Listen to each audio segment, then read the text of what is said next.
Yo, have you been wondering what it's like playing Halo Infinite in 2022? Well, lucky for you, we just got a brand new content update. Alpha Pack. So I'm going to be jumping in and playing this event while giving you a rundown on the current state of Halo Infinite. Alright, final cutscene. Not bad. Thanks. You fed well on your own. Yeah, where's Din? But remember, out there, beyond the safety of these walls, Where's Din? without resupply or reinforcements, survival depends on your teammates. And What? whatever you depends on your teammates. Depends on your teammates. Teammates.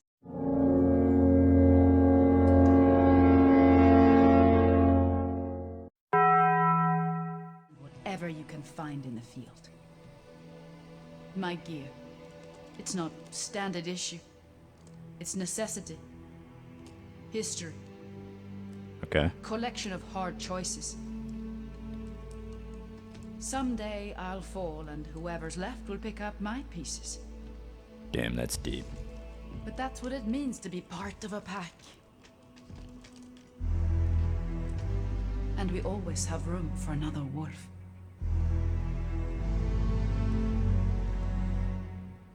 Wait, that's it? Where's Din? Where's that goofy AI? Are they actually not going to give us more info on that? Also, who is this guy? Is he lost?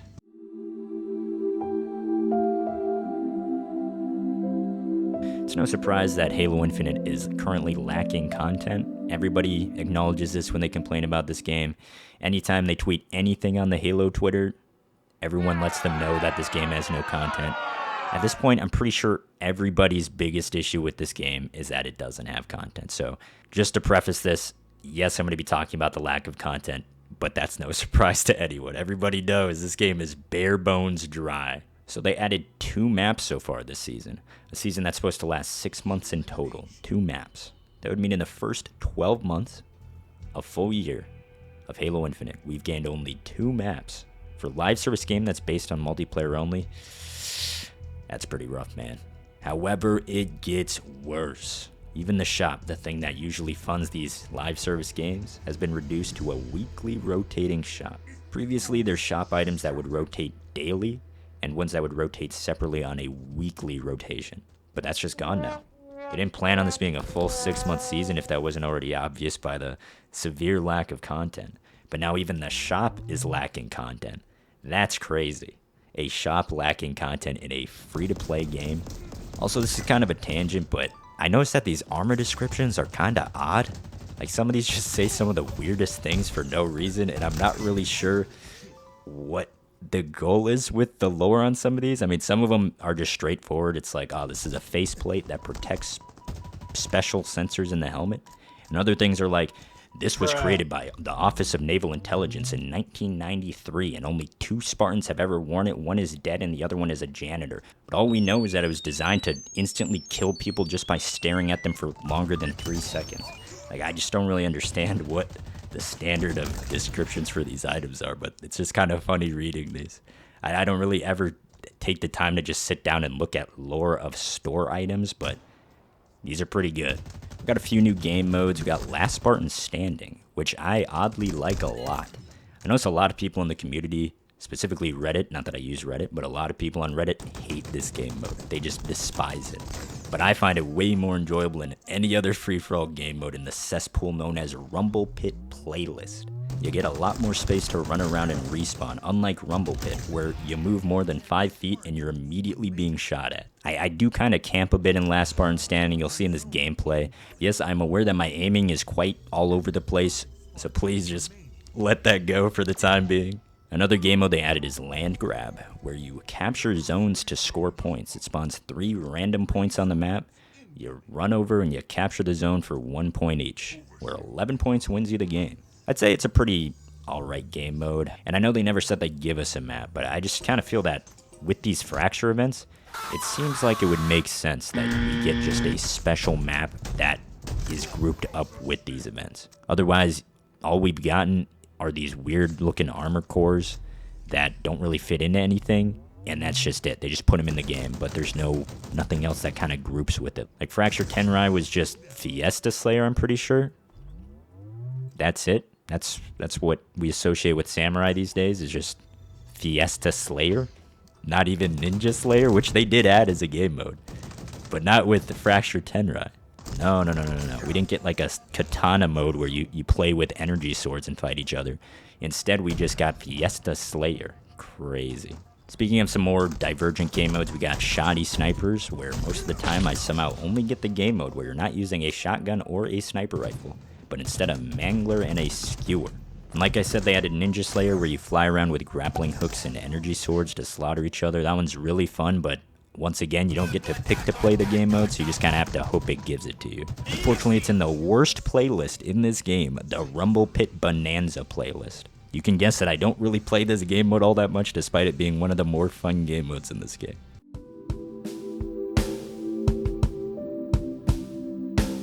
Alright, let's talk about the Rakshasa Core. It was crafted by the most elite architects known to man. The art direction of this core is awesome. It's a really good original design that 343 has made here. It clearly takes inspiration from some real-life sources as well as other Halo material. I mean, just look at this Morrigan helmet here, man. Complete eye candy. I would even pay for this helmet, man. Straight out of that Fred concept art. It's glorious. Huge props to the art department in general with this game. And for Halo Infinite, they nailed it. The clear amount of work put into some of these maps and designs is great. Unfortunately, they did just lose a very prominent concept artist. I don't know what that says about the future of the game, but it is something that happened. I feel like I have to mention it. They fixed the loading time of the game to get in the game. It finally doesn't take 10 minutes for the shop or your battle pass or customization to load, whereas before, you would just have to sit there and wait. Nothing would load. Can't customize, can't search for a game, you just gotta sit there. So at the time of recording this video and editing it, it was revealed that Halo Infinite uses quite a lot of data. People have been posting screenshots of their own data usage after people have started talking about the way that Halo Infinite loads. As in, while you are playing Halo Infinite, you are using a pretty large sum of data just to play one game. Pretty wild stuff. Now, the two new maps they added, they both look really good, actually. The Banished map looks kind of like a Destiny map. It's got set pieces scattered throughout the map for people to interact and hide with. I think this is a huge deal, since most of the other maps in Halo Infinite are effectively circles. Like, if you just remove all the structures, it just is a complete circle with complete symmetry in the way they look and play. At a base level, every map in Halo Infinite feels the same. A huge middle open point with symmetrical lanes on the outside to run around. There's not a lot that really feels like Last Resort, for example, or High Ground, or Standoff, or even Longshore. The new Banished map is very refreshing to see. The other Forerunner map is very visually appealing, but I gotta say, it kind of just plays like all the other maps that are very symmetrical, very circular.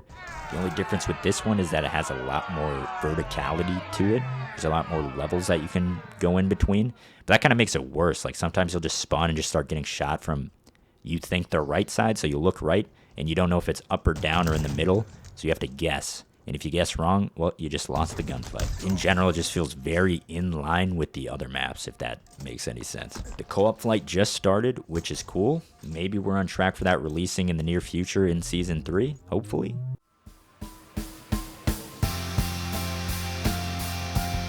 I'm going to be complaining for real now. You can kind of skip this part if you don't just want to hear someone complain about Halo. I mean, there's no lack of people complaining about Halo, but I've got some gripes I got to talk about here. Other than the lack of maps for this season, there is a severe lack of weapons. We have not even received one new gun. Once again, I just want to say, I don't really get why we have these fracture events if none of them bring anything new. Like, yeah, we get an armor core. That's cool. But no map, no gun. Those seem like the perfect times to add just one gun or one just weird map that just is not the same as anything else. But we just aren't getting that. I don't know if they didn't plan for that to be a thing, or if in the planning of this game they just decided they wouldn't do anything too crazy. But for live service games, I feel like it's pretty essential to bring at least one core thing with you, other than just customization each time you have, big events, generally considered big events that last 2 weeks. And it's really unfortunate because the basic gameplay of Halo Infinite is awesome, but the gameplay loop is just stale as hell. We've used the same guns for so long that they all end up kind of just meshing together. Even the Banished weapons got their gimmick melee damage reduced. I'm saying all of these things, but I really hope they add more of any type of weapon, even weapons that would effectively do the same things as other guns, just to spice up the weapon sandbox a little. Even just updated Promethean weapons would be cool. Like, I don't even care if the DMR functions the exact same way as the stalker rifle. It would just be great to have more weapons to play around with and just goof off with. I just feel like right now, the lack of weapons makes it seem like every game is very much the same. I know I'm kind of jumping all over the place, but I really do want to talk about this fracture event stuff again real quick. So they made it a big thing about Halo Infinite that they have these fracture cores, right? Where they just are not lore accurate. They're all over the place.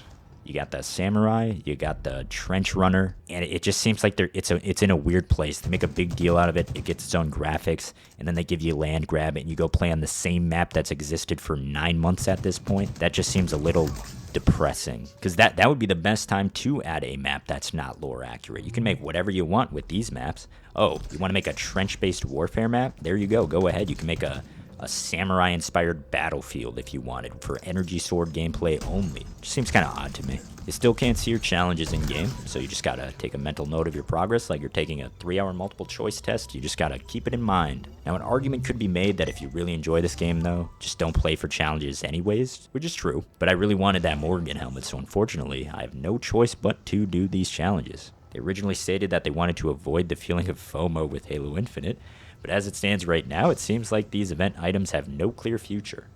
Are they vaulted temporarily, or are they vaulted permanently? Are the shop items from Season 1 just completely gone now? What about the people who start playing in Season 3? Could they not get the Morgan helmet anymore, or are they just going to bring these events back randomly? Because that really does seem like a pretty good setup for FOMOing a lot of people, especially if they plan on making this game really good in the next few seasons. People might look back and be like, man, I wish I could get all these random things that are just gone now. At this point, Halo Infinite is still kind of in a rough spot. Everybody knows it's in a rough spot. The player count is in a rough spot. And sometimes you might be in a game just randomly start desyncing really badly. And now there's 2 ways to play this game. You can play this game looking to the future, hoping that it's going to be great. But then it kind of feels like you're stuck with the Star Citizen syndrome. You're just waiting for the game to pop off and become the glorious thing you've hoped it to be, because the base of it is good, but right now it's just lacking a little. The gameplay loop is just not full enough. But we can hope. We Halo fans can hold out and wait. All we can do is wait. Maybe it'll take 6 years, and in 6 years we might get some solid Forge maps, solid multiplayer. We might even bring back Warzone. We just gotta wait. We can weather the storm. We can do it.